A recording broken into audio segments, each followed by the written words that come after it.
వాళ్ళ విషయాన్ని నా మీద కక్కుతా ఉన్నారు. వాళ్ళు అవినీతి పరులైతే అందరూ అవినీతి పరంగా కనపడతా ఉన్నారు. ఆయన అవినీతి చేస్తే అందరూ అవినీతి చేసినట్టు కనపడతా ఉన్నారు. నోటికి ఏ వస్తే అవి రాస్తూ ఉన్నారు.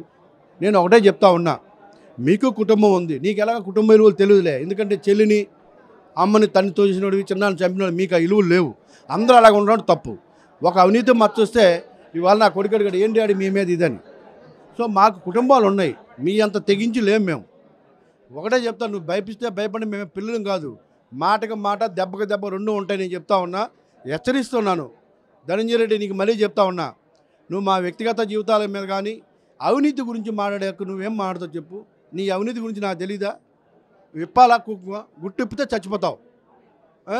ఎక్కడెంత దోచుకొని నాకు తెలీదా? ఎక్కడిచ్చారో కూడా చెప్తాను నేను. సో దయచేసి నా నోరు ఇప్పించే పరిస్థితి తెచ్చుకోవద్దు. నా మీద వ్యక్తిగతంగా వెళ్ళొద్దు. నేను నోరు తెరిస్తే ఇళ్లలో కూడా మీరు బయటకు రాలేరు.